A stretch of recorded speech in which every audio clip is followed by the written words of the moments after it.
আমরা আস্তে আস্তে কিভাবে ধ্বংসের দিকে চলে যাচ্ছি, আজকে এ বিষয় নিয়েই আলোচনা করব ইনশাআল্লাহ। আসসালামু আলাইকুম আরহামাতুল্লাহি অবারাকাতু।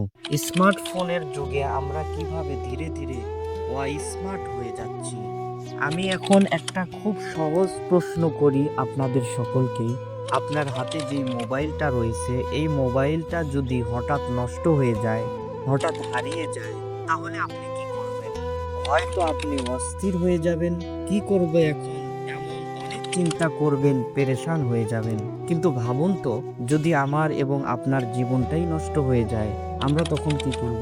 আজকে আমরা ফোন চার্জে না দিলে অস্থির হই, চিন্তার মধ্যে পড়ে যাই কিভাবে চার্জ করব মোবাইলটা।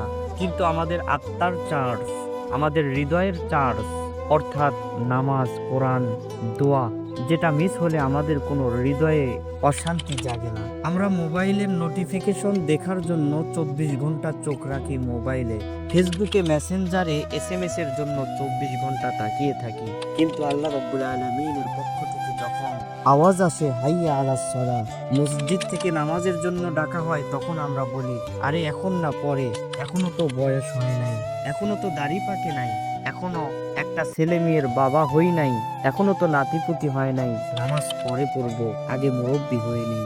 ভাই ও বোনেরা, এই ফোন, এই দুনিয়া, এই সোশ্যাল মিডিয়া সবই ক্ষণিকের জন্য। আল্লাহ রাব্বুল আলামিন ইরশাদ করেন, ফাআইনা তাযহাবুন, তোমরা কোথায় যাচ্ছ, কি করছো?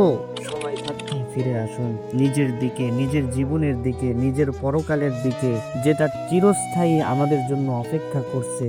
কবরের জন্য, আখেরাতের জন্য প্রস্তুতি নেই। সময় কখন ফুরিয়ে যাবে সেটা বুঝতে পারবো না।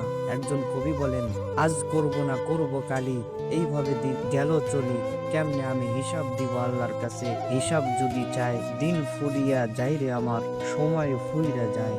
আমরা আজ করব না কাল করব, এইভাবে দিন আমাদের চলে যাচ্ছে, সময় আমাদের কাছ থেকে চলে যাচ্ছে, আমাদের বয়স বাড়ছে, মৃত্যু আমাদের নিকটবর্তী হয়ে যাচ্ছে। এখনো যদি সংশোধন না হই, কবে হব? আল্লাহ রাব্বুল আলামিন আমাদেরকে সঠিক পথে আসার তৌফিক দান করুন, আমিন।